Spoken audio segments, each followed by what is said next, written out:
today we're talking about one of those topics that the vast majority of the country knows absolutely nothing about. I am referring to Mexicanidad or Mexicayotl in contrast with historical reenactment.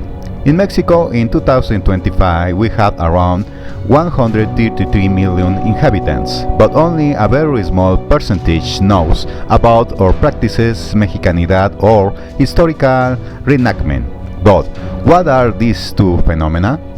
Mexicanidad is made up of people from various economic, social, and educational backgrounds, mainly from Mexico City and some surrounding areas. Here, the aim is to recover something from 500 years ago, specifically related to the Mexica people, wrongly called Aztecs.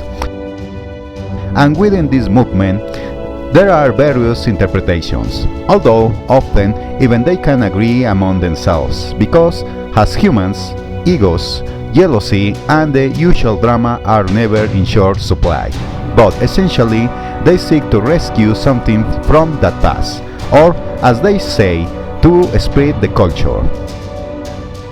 For example, using ancient musical instruments like the huehuetl or teponazli, burning incense with saumadores, revisiting important pre-Hispanic sites, and many other practices. A lot of what we now see in Mexicanidad comes from the so-called concheros or tradition groups, which some trace back to the 17th century. The original concheros supposedly tried to disguise and preserve ancient beliefs so they could survive, which inevitably led to a fusion with Catholicism. So, today's concheros, although they no longer need to hide, still dance and perform rituals from Christian concepts, carrying banners and images of the Virgin, saints, or Jesus, but some of that base evolved into what we now call Mexicanidad, replacing the guitar like conchas or mandolins with drums, like the huehuetl, and swapping religious hymns for dances with pre-Hispanic names, like the dance of Xipetotec, Tonantzin, etc. That's why it's sometimes hard to distinguish between these two currents. From the outside, it all just looks like dances honoring saints, virgins, and Christes, within both Mexicayotl and Concheria. You'll find all kinds of people and mindsets. Some live off this by teaching, managing dance groups known as calpulli, or like the chimaleros who dance in Mexico City's Zócalo and ask for donations in return. And in this universe, there are people who do it wholeheartedly, wholeheartedly believing in what they say and do, and others who do it just for fun, to pass the time, hook up, or even just to get drunk or high. Naturally, these customs can evolve. Even the older concheros are depicted in colonial era illustrations with outfits that have nothing to do with those of today's dancers. There are records showing that in more recent times, early last century, most dancers didn't even use feathers or the now popular copilis. Their attire was often just a simple tunic. Later, more elaborate outfits emerged, leading to the current costumes most dancers gear. Of course, not everyone who dresses like that belongs to a conchero or Mexicanidad group. There are also performance groups with choreographed dances presented in Mexico and abroad that aren't affiliated with either of those traditions. And yes, new trends popped up, like the idea that wearing a so-called penacho and feathers is the sense of being Mexican.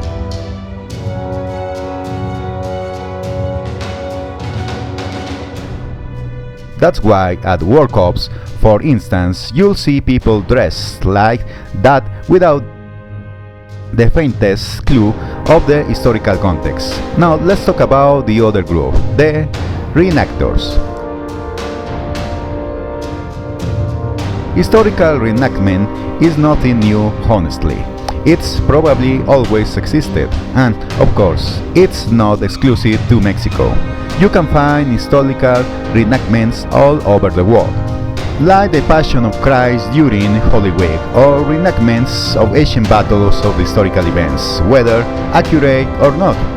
What may set modern historical reenactment apart is its emphasis on historical rigor.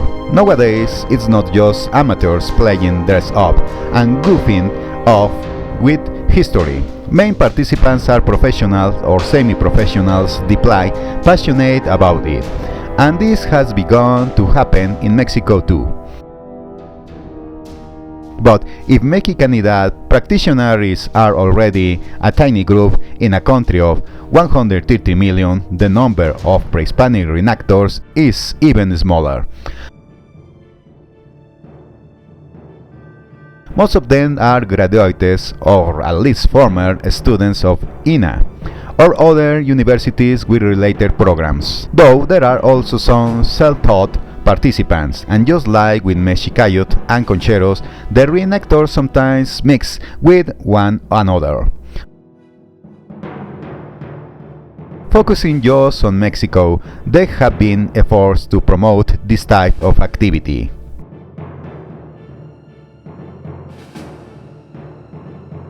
Like the 1006 Warriors of Mount Tlaloc exhibit, where costumes of various warriors were recreated based on figurines found at the mountain's summit, supported by codices. Or in 2023, the reproduction of the Mystic Princess Six Monkey, Ñu, and those of other mystic figures. Many individual efforts have also recreated weapons, chimales, shields, rubber balls for the ball game, and more. Some reactors even share their perspectives through Facebook, YouTube, and other platforms. What sets them apart is their desire for their recreation to be as historically accurate as possible. Now, conflict between Mexicayotl adherents and their variations and reenactors has been inevitable. I've seen both sides up close. Those who aren't formally trained in academia are sometimes dismissed as anthropologos or archaeologos and accused of lacking practical knowledge or oral tradition.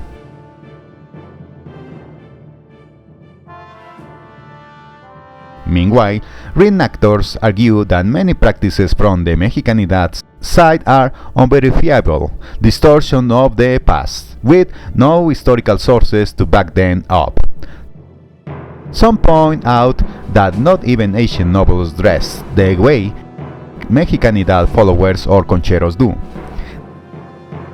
They say this practice are just a fusion of pre-Hispanic ideas with New Age practices or ideologies from unrelated religions. And yes, the differences in their output are noticeable. Now there's stuff like pre-Hispanic yoga or martial arts, things that never really existed.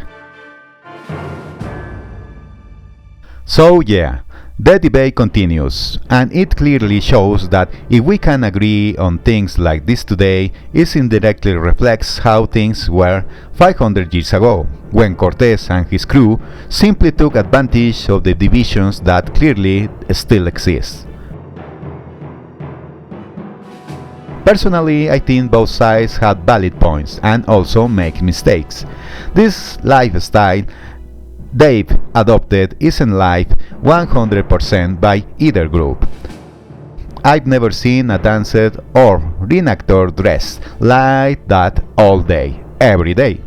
There are very few people who even wear the traditional clothes still used by many of today's indigenous communities.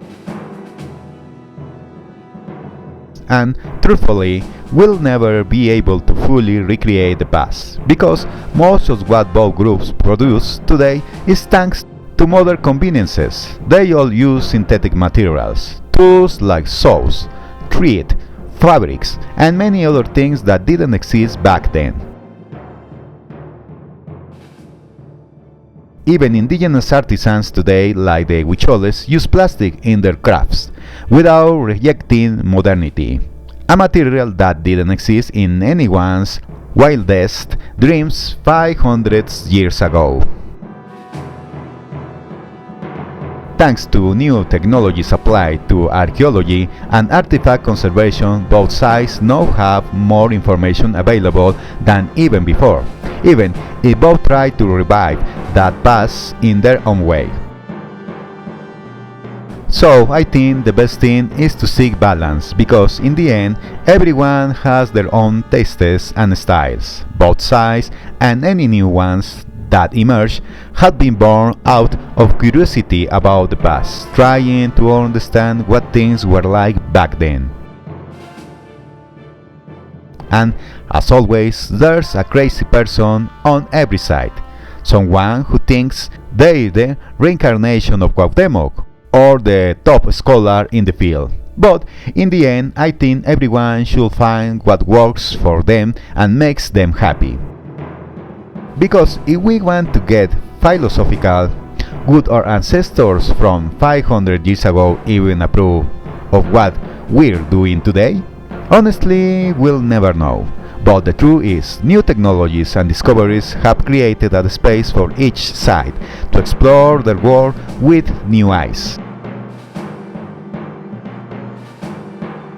So, who's right? That's for each person to decide. What do you think? Who's got it right?